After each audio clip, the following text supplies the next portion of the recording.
Michelle Obama, still trying to make her struggling podcast a thing, went on a 4.5-minute tear about herself and how hard it is to be Michelle Obama.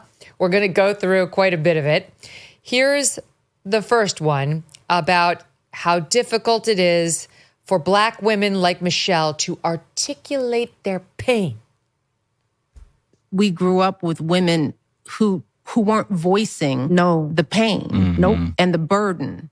They made it look easy. And when you make stuff look easy, people assume that you must like this. Yeah. It's okay with you, right? Right. You know, we don't articulate as Black women our pain because it's almost like nobody ever gave us permission to do that. And does anyone care? Yeah, there's Will that. they care? If we knew, I think we would care. If we knew. If we knew. Or, you know, yeah, and we have to ask ourselves, the men in our lives is, you know, why wait to be asked? You know, What do you mean? It seems like what we go through is pretty obvious. I mean, maybe we're not complaining, but we're actually living life out loud. This is the perfect soundbite after the discussion we just had about how the left looks at everything through this identity. You could say prism. You could also say prison, where she's talking about how women aren't allowed to articulate their pain, about how they just suck it up. You know, they don't show that, as if men never do that, Glenn. Like men are known, aren't they, for articulating their pain? That's what you think of when you think of man traditionally.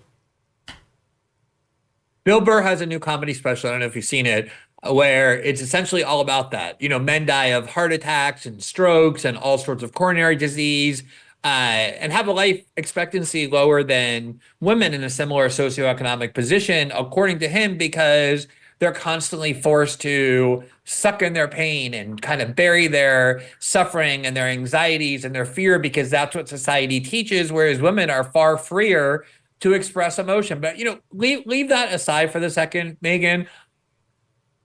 We all have in our childhood, every single last one of us, some kind of difficulty. You could even call it trauma if you want to use the new modern day jargon, because being a child is actually quite difficult because you're confronting a world that you don't actually have the mental capacity to interpret or understand. You end up misinterpreting things all the time. There are parts of us that society dislikes that we don't quite know how to express or that we feel judged by. There's huge numbers of people who end up with all kinds of childhood difficulties and don't feel a need to start a podcast where they essentially spend all their time complaining about that. And, you know, you and I don't know if you remember, but the last time I was on your show, we did talk about Michelle Obama's podcast, because on the list of people to feel sorry for or to think are oppressed or to think are somehow people who deserve our sympathetic attention, if you were to list all 8 billion people in the world, Michelle Obama would be, if not at the very bottom, like maybe 6 spots away from being at the bottom. I just checked the list. She's not on it. It's official. She's not on it. Okay, yeah. So she's. I'm thinking if you listed all 8 billion people on the planet in order of who deserves sympathy, she would be like 7 spots away from the bottom, if not right at the bottom. So, oh no, you're so wrong. Listen to this. Okay, I'll let you pick up your point in the back end of this, but listen to her talking about her 8 years in the White House. SOT 27. So I'm at this stage in life where I have to define my life on my terms for the first time. So what are those terms? And going to therapy just to work all that out. Like, what happened that 8 years that we were in the White House? What did that do to me? Yes. Internally, my soul, we made it through. We got out alive. I hope we made the country proud. My girls, thank God, are whole. But what happened to me? Oh my God. The utter privilege and how out of touch this person is. She lived in a 55,000 square foot mansion on the taxpayer's dime with 18 acres of rose gardens and beautiful grounds all around her, flying on Air Force One, Marine One, and being the first lady of the United States, lauded wherever she went with universally praising press coverage and covers of Vogue like she was the greatest beauty who'd ever walked the face of the earth, then left to write her best-selling memoir for which she was paid millions, then signed a Netflix deal for which she was paid millions, is giving speeches for which she's getting paid almost $1 million per speech, has 2 daughters who went to Harvard and USC. The 2 of them together, I haven't even counted her husband's riches. They're definitely billionaires by now. The house in Martha's Vineyard, which is, I think, $20 million out on the yachts of David. What happened to me? Why doesn't anyone think about what happened to me during my... I'm enraged. I'm almost speechless at how ridiculously out of touch this person is, Glenn. Well, this is the thing, Megyn. I grew up like very ordinary. My parents were like working class, middle class, whatever. We didn't have, we weren't in depth poverty, but we weren't, at all prosperous either. And only later in life did I start to find a certain career success because of my work. You start to find financial stability and you start to find notoriety for your work. You know this very well. And it is possible that with all these things that you crave and that you always wanted, once you get a hold of them, it does bring a certain kind of problem that you didn't anticipate, maybe psychological problems. How do you deal with attention, negative feedback, or whatever? But And it's fine to go work on that, to go get that treated, to try and figure out a way to how to deal with those things.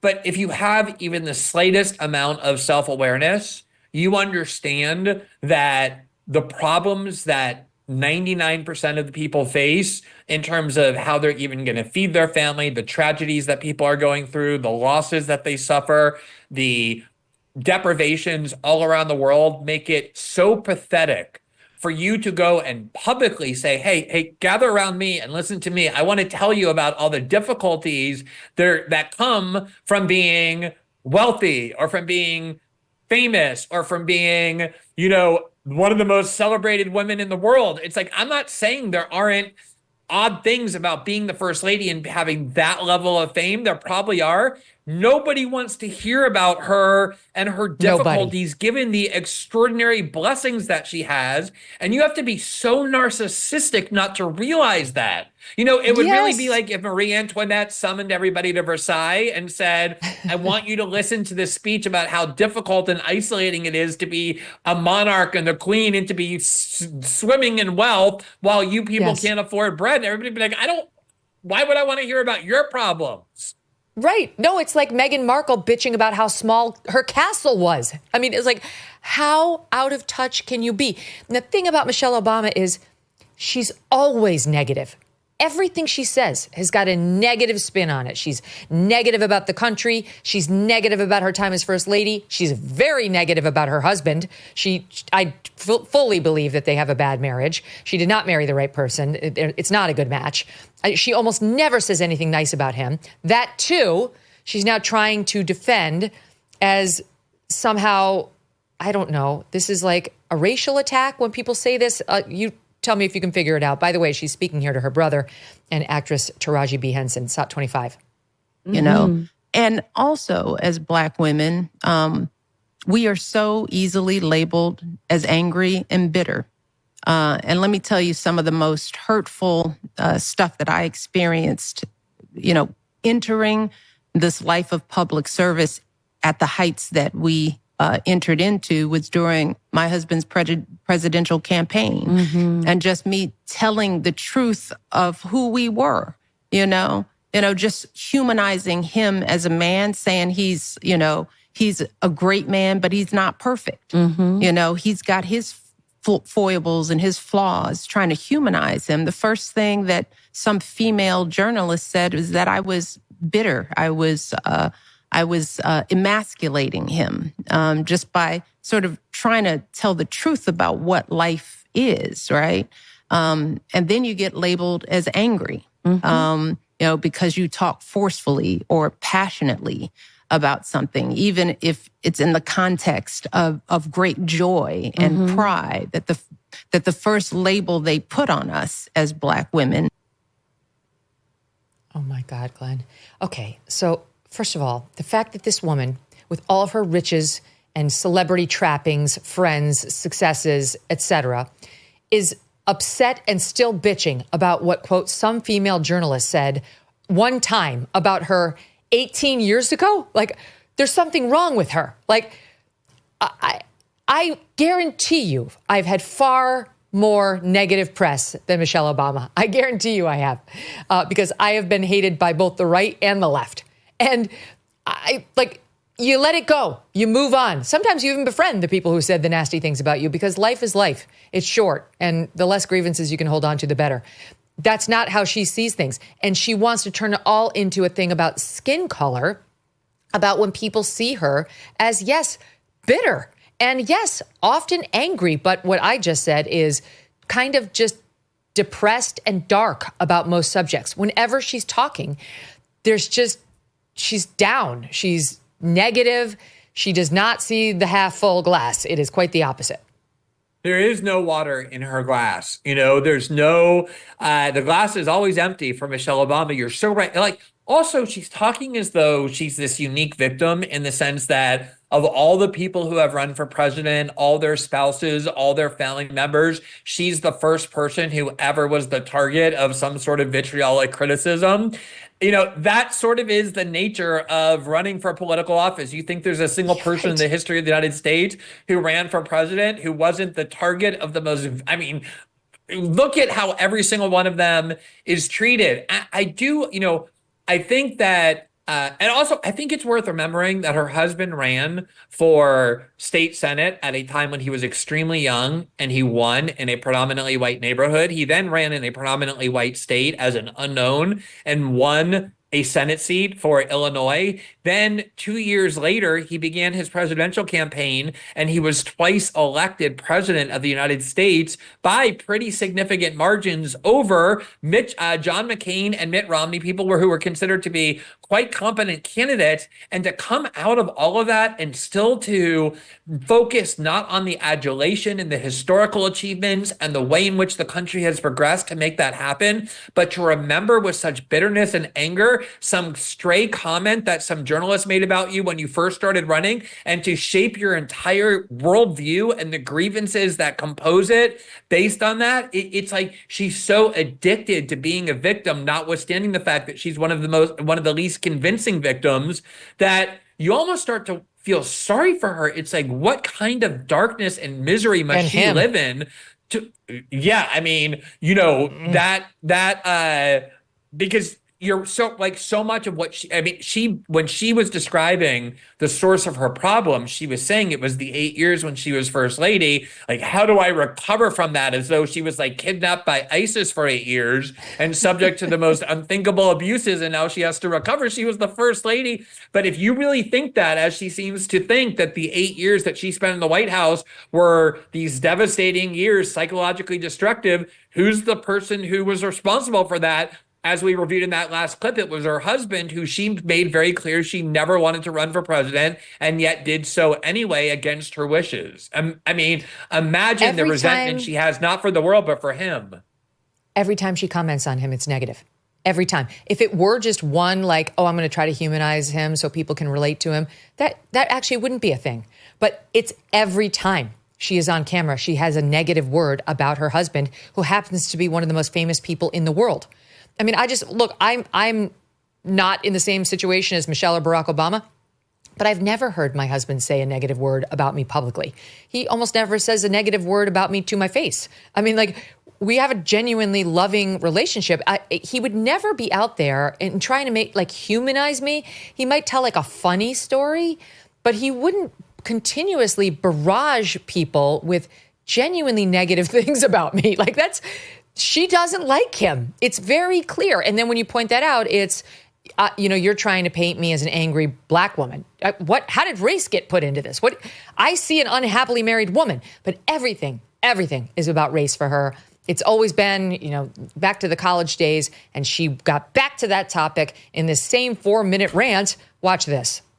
I am probably less liked than many of my white female friends. Mm-hmm. I see less, that.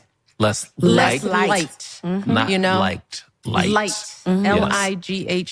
because I say this a lot. I mean, I see the difference in some of my white female friends. I see a lightness, an ability to be in the world and see what's going on, but still be not as burdened about it as I think I am. Oh my God. You know, I think that what I see happen in the news, you know, the assault on immigration rights, the challenges that face our community, the inequality, I think it burns at me in a different way.